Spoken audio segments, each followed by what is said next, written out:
9, 8, 7, 6, 5, 4, 3, 2, 1, 0. Women's Wrestling Talk, the #1 women's wrestling network on the planet.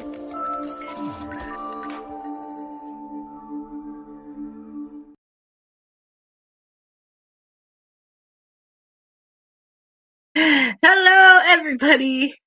This is WWT's PR and Media Princess. Everything you need to know about All Elite. Courtney Rice is in the building. We just had a very impactful Dynamite. I had to give myself 20, 30 seconds to breathe. But we'll get into the main event later on.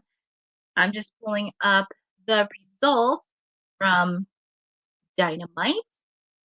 So give me 1 second. I'm just pulling this up. Trying to get everything else because it did live up to the theme. Winter is coming, and it came to you live from Kansas City, Missouri. So we kicked off the night with a tag team match between members of the Death Rider Pack and the AEW World Heavyweight Champion Jon Moxley, taking on Jay White and my client, freshly squeezed Orange Cassidy. I will say this was a really good, solid opener to kick off Dynamite, because a lot of people thought this was going to be the main event, but it wasn't. And it was a nice little teaser to do. So it was a very strong tag team match between all four of these guys. Definitely show some offense. And I said this earlier. You don't want to poke Orange Cassidy because he's like a bear. He's like a cool cucumber, but when he gets in the ring, he can be dangerous. And that's something you don't want to do, is poke the bear. So it was really nice to see. Boza, I will get into that in a little bit, but it was a very solid tag team match between both of them. They really showed some really good offense. And I said, and I meant to say this past weekend on Collision. You do not mess with my client, because my client has a lot of friends. And there are a lot of people would vouch for Orange Cassidy because he is the guy to do it.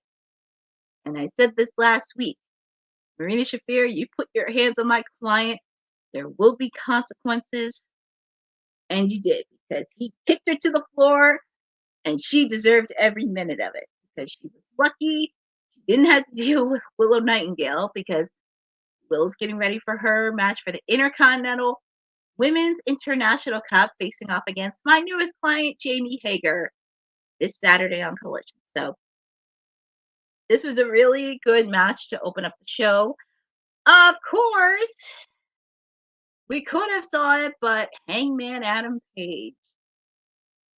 Match ended in no disqualification. Hangman attacked Moxley. Then you had a three-way fight between Orange and Hangman and Jay White. It's just like, it's so crazy. And I mentioned this a little earlier, because for this is more than just the AEW World Heavyweight Championship. This is about defending AEW. And Moxley did have a point in there where everybody's egos got the best of them. And there is no clear cut that this is about protecting AEW. This is something that needs to be planned out, because when it first started, when this whole thing first started with Moxley, it was very interesting, because they were attacking some stars who, I don't want to say not relevant, but probably were interacting with the fans, but needed to get pushed over to that hump a bit of being a top tier star, such as guys like Private Party, Daniel Garcia, the Dark Order Commander, Top Flight, Action Andretti, like those guys. It started out, but I guess the fans weren't feeling it, and this is where they had to tap into some of their top tier stars like Darby Allin, Orange Cassidy, And when it first started, like almost every single one of their top tier stars were in feuds. Of course, Swerve, he's dealing with issues with the Hurt Syndicate. You had Will Ospreay feuding with Kyle Fletcher. You also have Hangman and Jay White fighting with each other.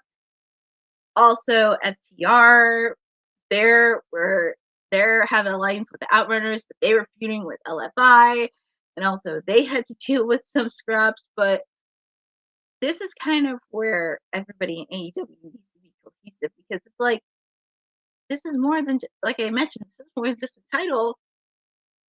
You're trying to fight AEW, and this is something like everybody really needs to figure out right away. I understand there's a lot of tension high regarding the championship, and Moxley, he got a lot of targets on his back, but this is going to be really interesting on how this whole scenario is going to play out, because I said this a couple weeks ago on my watch along that I have a feeling that the Elite are working alongside Moxley, because I feel like I just can't see them be baby faces. I just can't. And it's only going to get interesting by the mile. So this is where, and plus, there's a possibility there may be some people that be working alongside the Death Riders. We don't know. I wouldn't be shocked if there is, but it's going to be interesting to see. I just made a prediction in that the Elite, with the exception of Kenny Omega, because I know he's coming back soon, and he has some unfinished business settled with the Elite. But there's a lot of things that, and also, I just have a feeling they're working alongside that. That's just kind of my theory. But I think in the couple weeks, some guys from AEW need to push their egos aside and figure out what's important.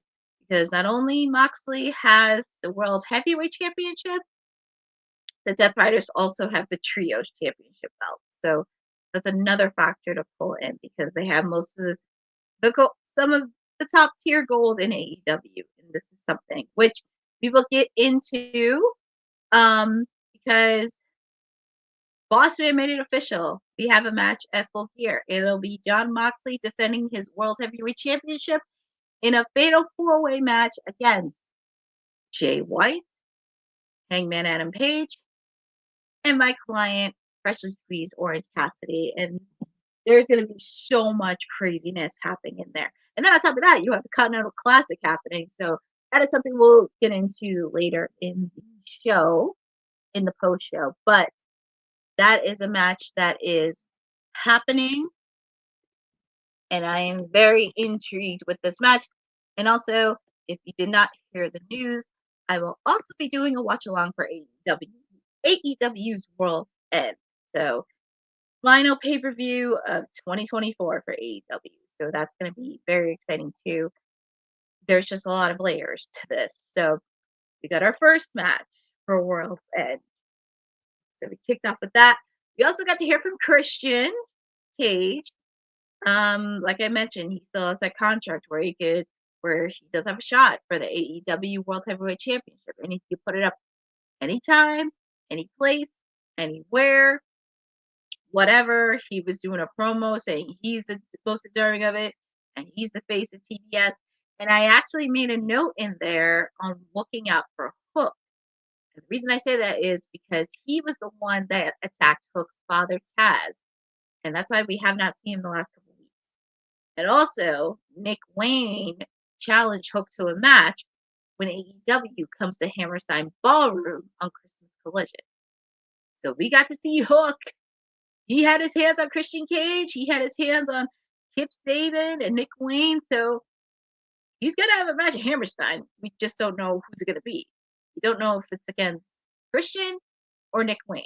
So hopefully we'll find out in the episodes to come, possibly on either Rampage or Collision this weekend, or maybe Dynamite next week. But he's going to have a match. So it's always good to see Hook back. I have always enjoyed Hook. So nice to see him pull it off. So talked about that. So we're gonna talk about we talked about the Fatal 4-Way, we talked about Christian. All right. So as I mentioned, we had some Continental Classic mayhem happening. The first match that we had was Claudio Castagnoli versus Will Ospreay in the Gold League. And as you know, Claudio Castagnoli is a person that's leading in the Gold League, right? Alongside, he has 6 points. Yes. Well, before that, he only had 6. But um, Claudio went up against Will Ospreay. And if you saw me laughing in the watch along, Will Ospreay changed his hair and he reminded me of somebody from like the Backstreet Boys. Like if you recall like the Backstreet Boys and when Nick Carter had his haircut, that's who he reminds me of. And thank God I didn't burst into no Backstreet Boys song. But anyways, definitely a very good solid match by these two. They both delivered and the crowd was really getting into it. And I love this time of the year because you have some of your top AEW stars competing for the Continental Championship match. So that's really exciting to watch. I'm very excited to watch. I'm very excited. But your winner of the match is Will Ospreay. So he has 6 points added. And it's only going to get more exciting and tougher because we're almost down to the wire. And every single match is going to count. Of course, after the match, Claudio beat up on Will Ospreay, which I'm not surprised. So we'll see what the Continental Classic has, but congratulations to Will Ospreay on winning his match for the Continental Classic. Congratulations to him. Hold on, I'm trying to get the results from Dynamite.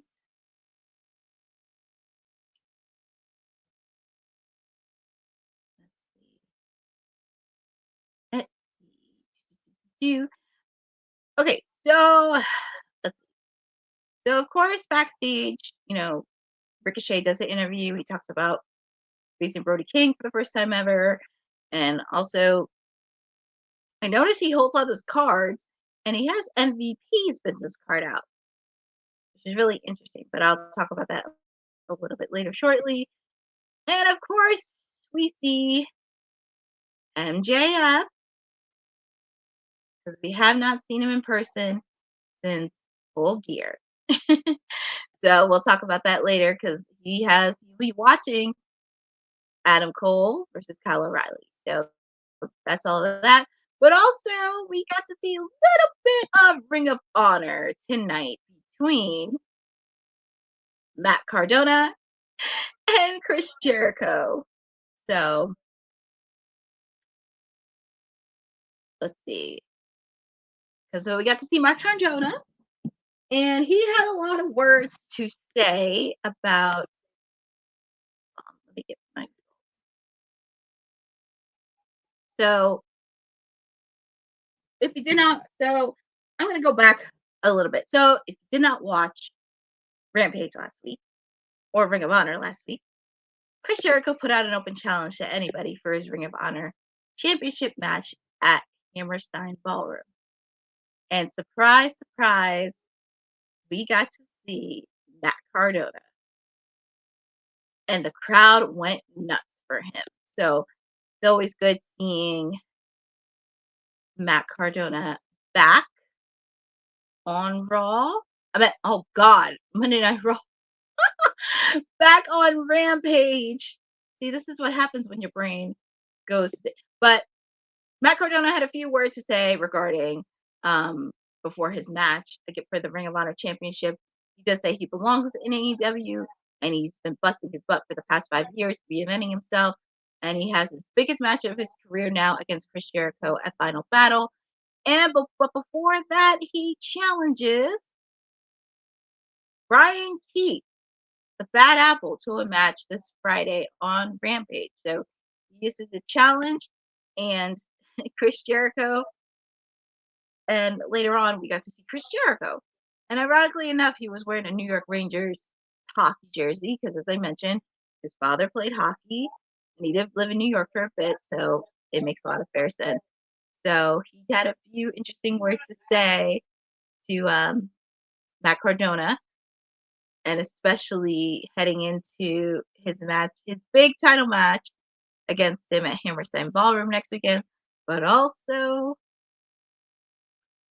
Iron Keith accepted his challenge at Rampage. So that's going to be a really fun match on Rampage this Friday on TNT. So I'm very excited to see that. It's always good to see Matt Cardona back on television. And also the last time I actually saw Matt Cardona on live TV was actually when Adam Copeland was TNT champion. And he did the Copeland challenge and he challenged anybody in the back. Matt Cardona accepted and the crowd went nuts. And that was a really good match. So it's always good to see Matt Cardona back on TV, but it would be a crazy Christmas present to see not only Matt Cardona win, but also his wife. Oh my goodness. His wife, Chelsea Green, win the Women's United States Championship bout at Saturday night's main event this weekend. That would be crazy. And that would be an early Christmas.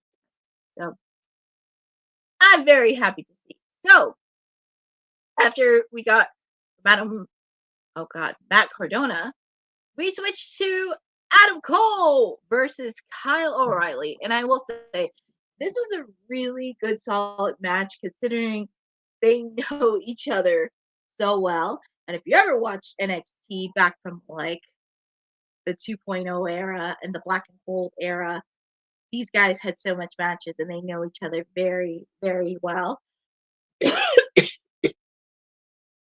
Oh, I hope I'm okay. These guys really delivered a match, and I was very, very happy to see. And of course, we did get a surprising from. I know, Boza, it was insanity. There was so much. I didn't even. You could tell I did not speak as much because some of the matches were so good. It was hard for me to talk in the watch a lot. It was just like these matches are so good. I just can't even talk and do action. It was just like my emotions can speak for itself. So we got to see Adam Cole versus Kyle O'Reilly. They went back and forth. Of course, we got to see an appearance from that jerk MJF, and Adam Cole knocked him out. So he tried to stop the match, but he failed. So, winner of the match, it's official. It'll be MJF versus Kyle O'Reilly. It'll be MJF versus Kyle O'Reilly at World. Oh God, Kyle O'Reilly. This is what happens when you get so excited, your brain's flustered. MJF versus Adam Cole at World's End for that Dynamite Diamond Ring. Wow. And it's so ironic around this, as I mentioned in the watch along, around this time last year, MJF was facing off against Samoa Joe. He lost the belt to Samoa Joe, and that's when the Undisputed Kingdom made their mark and attacked MJF.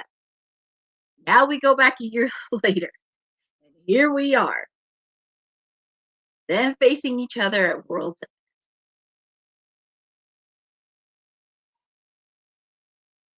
I know these guys are definitely going to bring it.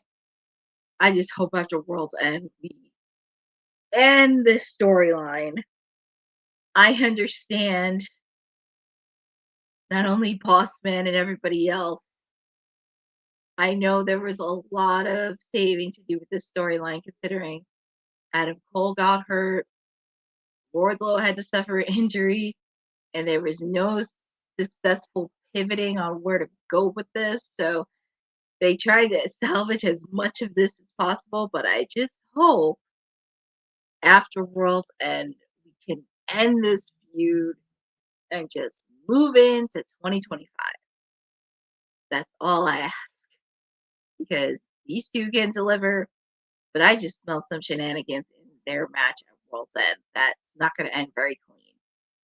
But we shall see what happens. I'm pretty sure MJF is going to have a lot to say before his match against Adam Cole, and probably he will play mind games. because Bossman didn't want to drop this feud with MJF and Cole because of Adam being hurt. Yeah, that is true, because Adam Cole suffered a huge injury earlier in the year. So that was a bit of a blow, and I really didn't like that. Okay, so we see FTR making a promo for Fight for the Fallen because it's in their hometown of North Carolina. So as you saw them helping out Orange Cassidy this past weekend on Collision while they were talking about Fight for the Fallen. So, they're trying to advertise as much as they can, because not only that episode of Dynamite January 1st, not only going to air on TBS, but it's going to stream on Max at the same time. So I'm very excited. And if I were AEW, I would be promoting this like crazy between now and up to New Year's Eve. That's all I have to say, because there's just so much, and it's a big deal. And I hope Max does the same thing too. I would put it on commercials about that on every single one of the networks that you have. So FTR were talking about that, and they won a big headline match at that for Fight for the Fallen. And they talked about the Death Rider, saying if they have a problem with them, they could come say it to them this Saturday night on Collision. So FTR has some fighting words to say this weekend, and I can tell you it's going to end in a brawl.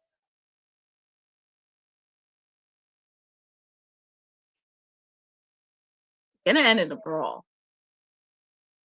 The counter that FTR and the Death Riders are going to have, they're going to end in a brawl. And also, a little fact, they're also friends with Adam Cole, and he's almost 100% cleared, so we could be looking at contenders for the trios belts, because Brody, he's busy in the Continental Classic. I still have hopes for the House of Black to be contenders, but I'm okay with FTR and Adam Copeland doing that, because I feel like you need a very serious contender to go up against the Death Riders. So we shall see with that.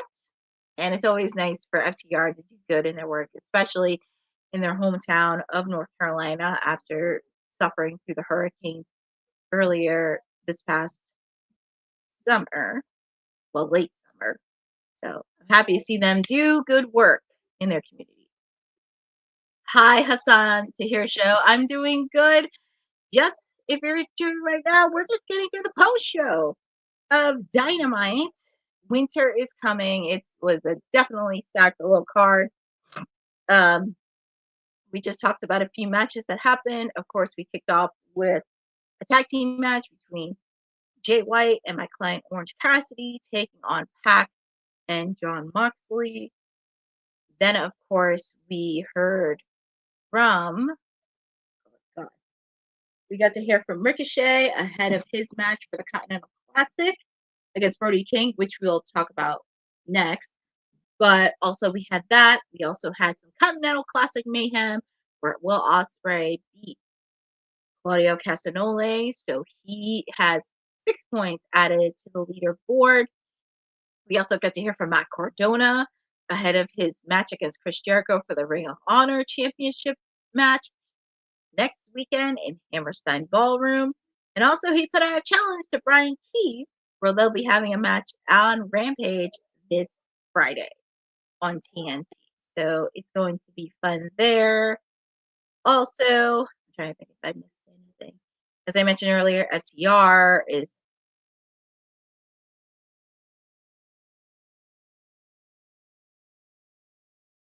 has some fighting words. MJF at World's End as he beat Kyle O'Reilly.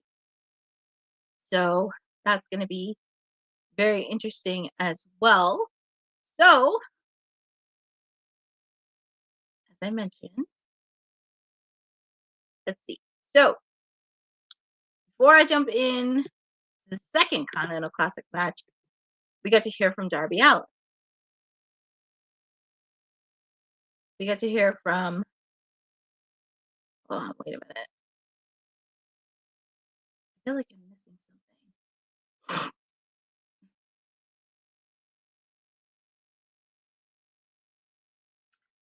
I forgot earlier. So, and this is my fault.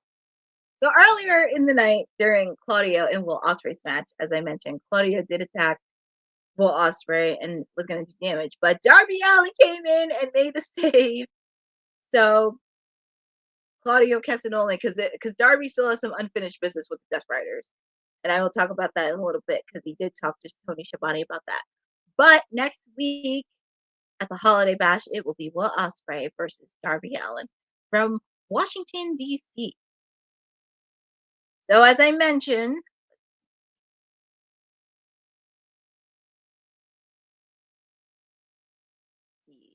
okay. So as I mentioned, Tony Schiavone spoke with Darby Allin backstage earlier today. Darby Allin confirms his quest to take the AEW championship from Jon Moxley isn't over. Allin urges the younger wrestlers in the locker room to get involved to rise up against the Death Riders.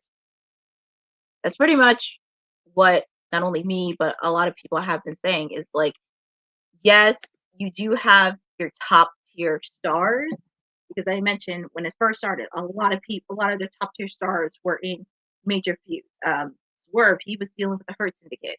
You had Will Ospreay handling things with Kyle Fletcher. You had Jay White and Hangman battling with each other. A lot of your top tier guys were handling other things. And it's very hard because some fans will be with them, but you just have to get the entire crowd to do it organically. And I think this is where everybody from AEW, from homegrown to whatever, this is where they really need to step up to the plate. Of course, my client OC, he's doing as much as he can. He can't do it by himself. But he is going to get some help. Of course, he has Darby to help him take the lead. Could we possibly see Will Ospreay jump in? Considering he did get attacked by Claudio. But I'm not sure because he has unfinished business with Kyle Fletcher. I wouldn't be shocked if Powerhouse Hobb was included.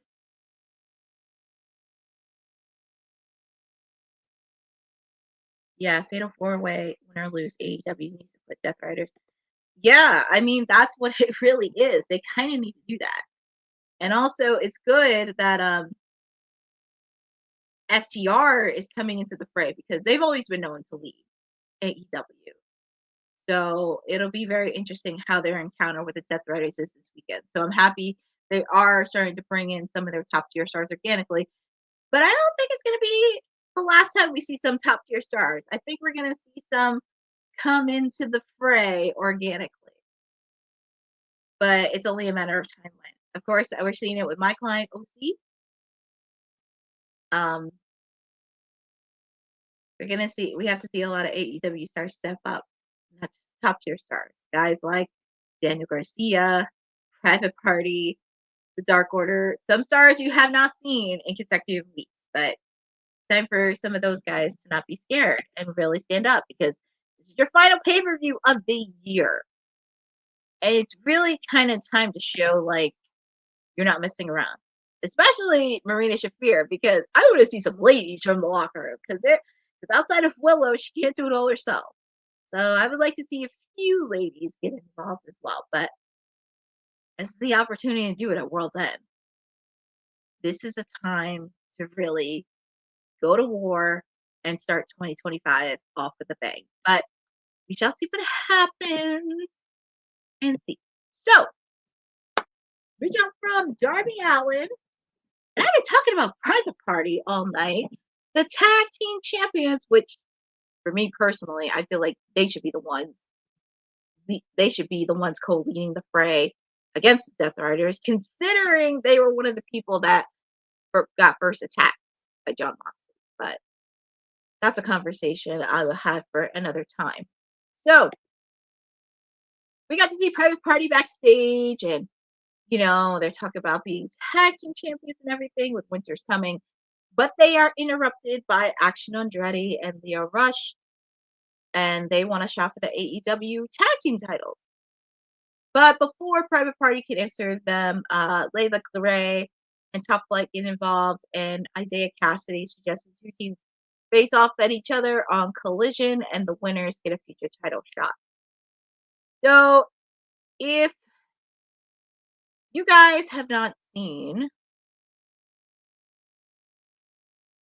if you guys have not seen Rampage last weekend, there tends to be a little bit of a fallout between Top Flight, Action Andretti, and Leo Rush. Because Layla Gray wanted to know what's going on, but it looks like the partnership is coming to an end. And also remember, Leo Rush did get a business card from MVP. I just want to be very clear on that. So there is a lot of things, and anybody that knows me knows I have a soft spot for tag team wrestling. I would love for Private Party to appear a lot more. I want them to do more promos. I really want them to go up against tag teams within AEW. Because I know somewhere down the line they're going to have to face a TR soon. I would love for them to, I would love for them to continue their momentum and continue challenging other teams in the tag team division. Build that momentum. Let them know that you're very serious and that you can lead the charge. Because I feel like I just don't want them to have a transition. I don't want them to be transitional champions. And I don't want people to forget, like, oh, I forgot they were tag team champions. I want them to really be a part of it. Because I was happy that they were champs. But I would like for them to win and go up against other tag teams in the division. Because a little fact, and I mentioned this earlier, my clients, the Acclaimed, have never, ever seen eye to eye with Private Party. They never faced off against each other. They never had a match one-on-one. They never even did promos with each other. And Private Party mentioned this a couple years ago on Isaiah's YouTube channel that they never faced off against the Acclaimed. So I'm going to hold off with my clients because they got some issues eternally to fix. And I don't think Caster's going to join the Hurt Syndicate because people assume and they want to make it too easy, but I just don't think it's going to happen because, as I mentioned a couple weeks ago, the only reason MVP wants Caster is because his father was a former Super Bowl champion and he played in the NFL. And also, that's going to cut his time on the mic because the one thing I will say that the one thing I can say when it comes to the mic, Caster's really good at it, and he can be a little bit charismatic, and that's the one thing that I'm happy MVP is the mouthpiece for guys like Shelton Benjamin who are not good on the mic and don't have that charisma, but they have the athleticism to back it up. This is where you have a mouthpiece, and I feel like one half of my clients doesn't need it. Same thing with Swerve. Swerve doesn't need. He really doesn't. But anyways, I think I jumped ahead. I might have jumped ahead a bit.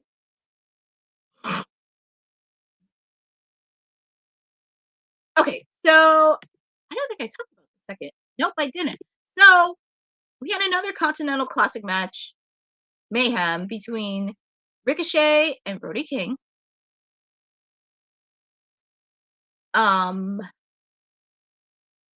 It was a really good solid match. I really, really, really, really enjoyed it. It was really interesting to see because a lot of the fans were going for Brody. But if you noticed, I don't know if people picked it up, but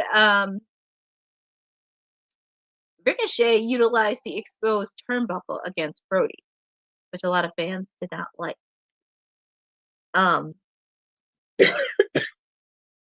know people talked about Caster joining the Hurt Syndicate. I have a feeling, I know people talked about Caster and Powerhouse Hobbs joining the Hurt Syndicate. I have a feeling it's going to be Ricochet. Because, as I mentioned, he still has MVP's business card. And this is where long-term storyline comes in. Because I feel like he's going to choose somebody we probably did not think it was left field.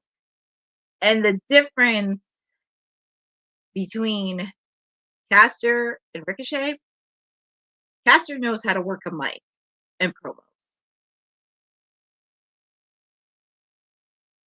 You guys know, I know, if you've been following Ricochet's career, even with WWE, he's not that good on the mic.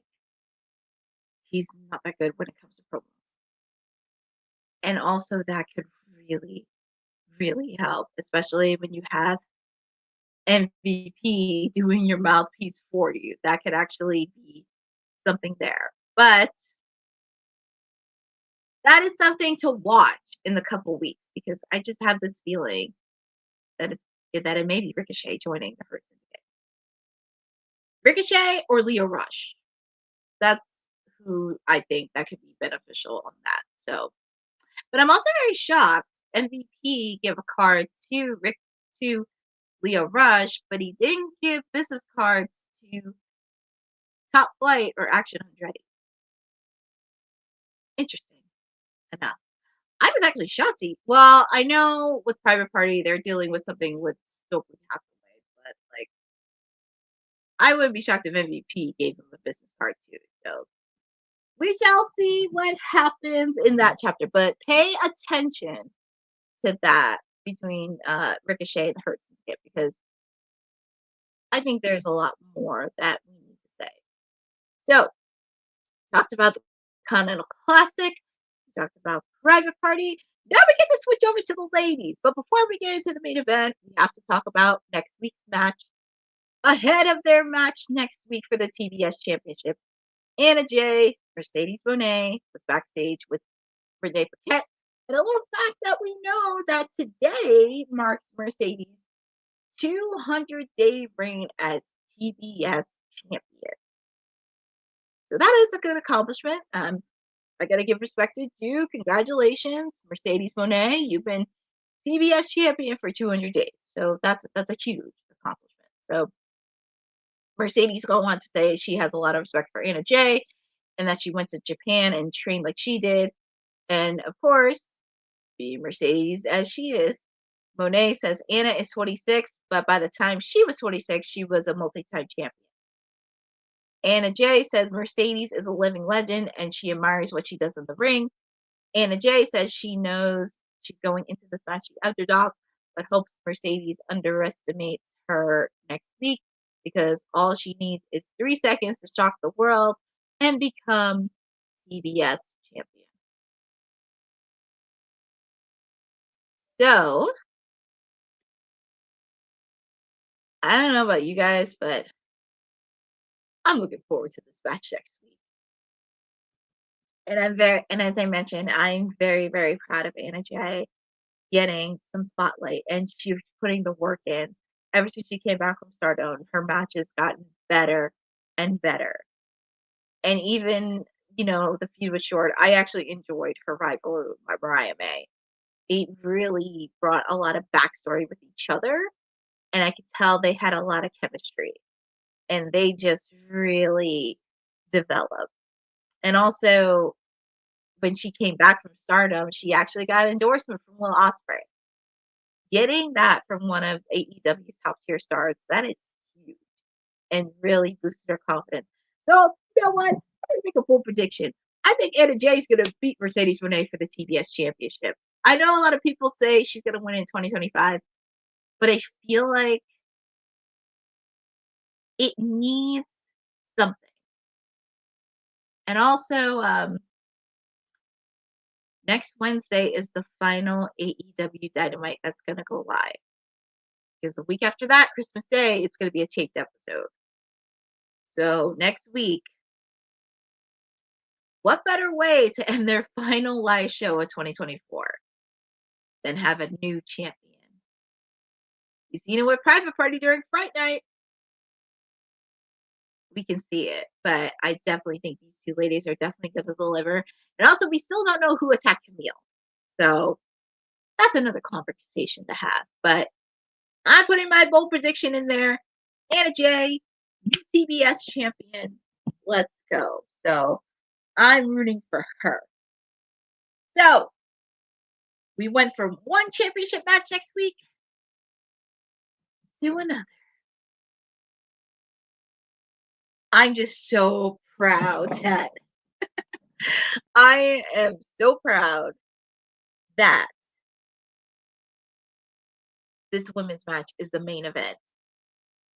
Mina Shirokana, Mariah May for the AEW Women's World Championship match in the main event. Oh, sorry.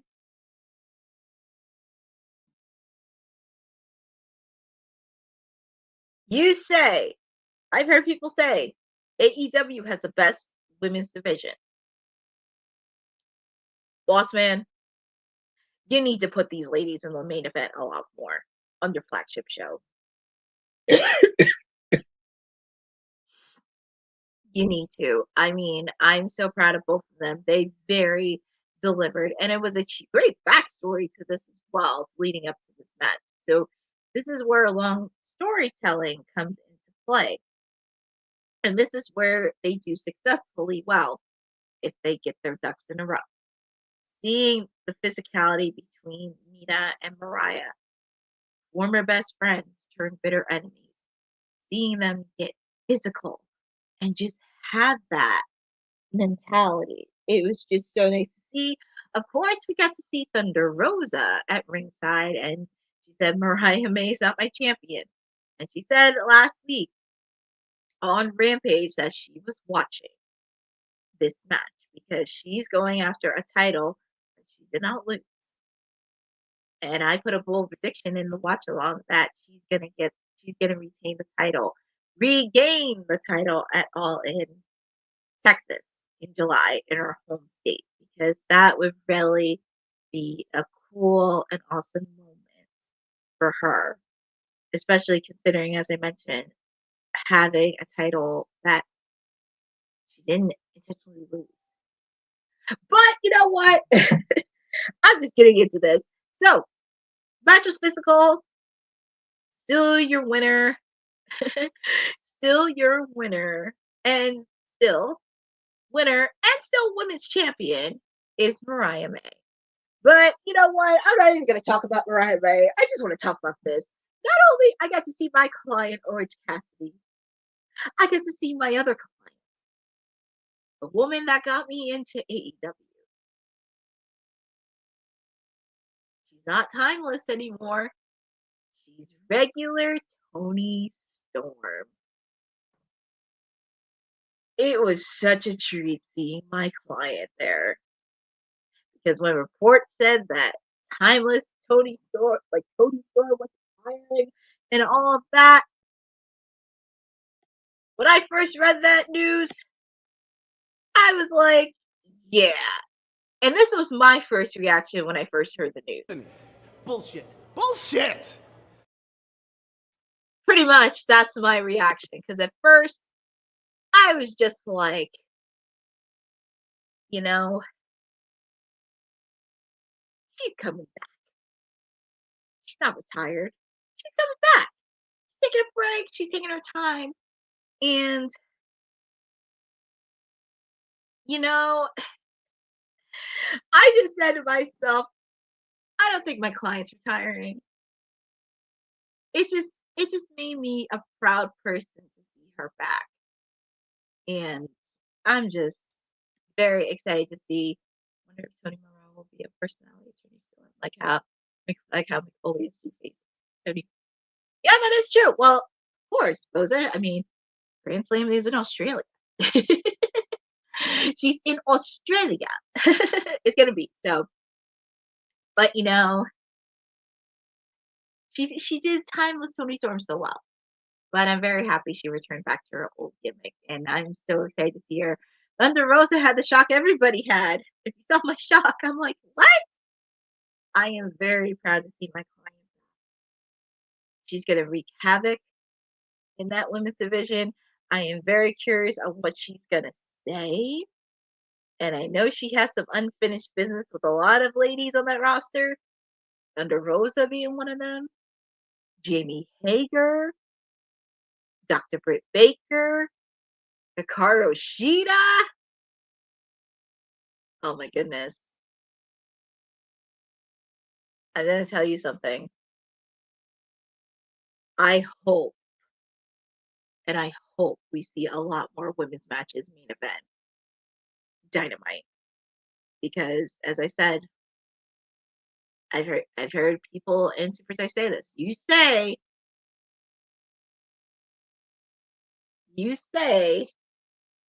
AEW has the best women's roster, put them on the main event. Put them on the same level that you do as the guys. Because I know they can do it. And if you get a compelled storyline, because you did it with Tony Storm, Mariah May. You did it with Chris Statlander and Willow Nightingale. Heck, you did it with Hikaru Shida and with Tony Storm. So there is a lot of things that they could work with. Or even better, Hikaru Shida and Dr. Britt Baker. Or Thunder Rosa and Dr. Britt Baker. So I'm very happy to see my client back. And I can't wait to see her wreak havoc because this is going to be fun. Oh, God. I can't wait for you guys to hear my reaction on WWT Live on Friday. But this has been a wonderful episode of Dynamite. And for this week's episode, I'm giving it a 9 out of 10. This has been a wonderful, and they lived up to the theme of winter is coming because we are almost in winter season and we're almost close to the end of the year. So I'm going to give Dynamite a solid 9 out of 10. There is a lot more storytelling to be told. And the discussion on Friday about will be fun. Oh, trust me, Rosa. I'm excited on Friday. I will be there on Friday, but I'm just so proud. I get to see 2 of my clients on AEW. OC and Tony Storm. Now, if I could get all 4 of my clients to appear on Dynamite at the same time, I would be a happy camper. It'll be like Christmas. But it's been a very, very, very solid episode of Dynamite. I give it a 9 out of 10. The road to World's End is just going to get fun and fun by the minute. We also have Continental Classic Mayhem happening this weekend.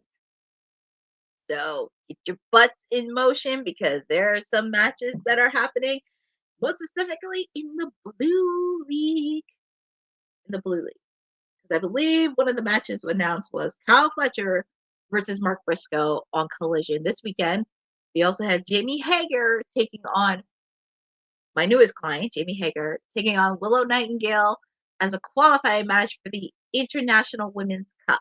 So those matches are going to be fire. Of course, Friday on Rampage, we're also going to have Matt Cardona versus Brian Keith on Rampage. Oh, thank you so much, Boza. Yes, the Beast Mortos versus Kazuchika Okada.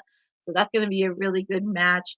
Also, we did get another match announced. It'll be Top Flight versus Action Andretti and Leon Rush. And pretty much whoever wins gets a feature shot with Private Party. So that's going to be fun. Yes, Boza, thank you for a reminder on tomorrow of Ring of Honor. So much fun stuff happening between now and next week. It's the final live AEW Dynamite of 2024. So it has been a pleasure being with all of you for tonight's edition of Dynamite. Winter is coming. I want to thank everybody for being on the chat. Make sure to come tune on WWT Live on Friday because I got a lot to say on Friday. I have a lot to say on Friday. I am very excited on Friday. So, but if you would like to follow me on socials, You can always find me here every Monday, Wednesday, and Friday on WWT Live. Of course, you know, Wednesday, I like to take a trip to Cassidyville, Timeless Tinseltown. I may have to start changing it since she's a rocker now. But Timeless Tinseltown, Cassidyville. I have to think of some other names, but you can always catch me here every Wednesday where I do the watch along for Dynamite. You do not want to miss this one because next week is their holiday bash. So I may be dressing a little bit festive for Christmas next Wednesday. Change it up a little bit. So it has been wonderful. Also, you can follow me on @CourtneyNJ11 on Instagram and Twitter.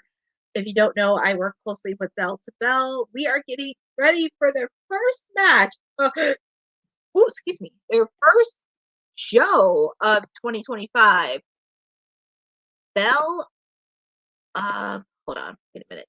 I want to give you guys a date before I even forget myself. So Bell to Bell, make sure to follow them on Instagram and Twitter. It'll be Bell of the Brawl.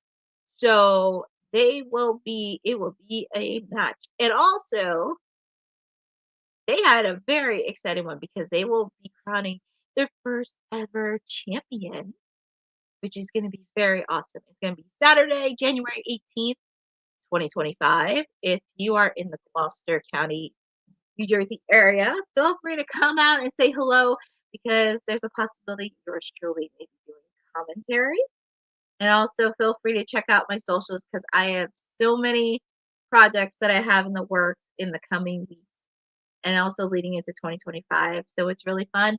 Also, make sure to check out our other watch-alongs as well. I'm not sure if we're going to do a SmackDown watch-along. I'm not sure on that. But I will be doing a watch-along for Saturday night's main event. So we're going back in time to the 80s. Feel free to come back in the retro. So I'm very excited to do a watch-along for that. Also, we have not just Honey Night SmackDown with my sister Honey, Tuesday Night Pharaoh with the Councilman for NXT. I'm gonna put it out there. Monday Night Mare. I know he didn't do one this past Monday, but I'm hoping he does one next week.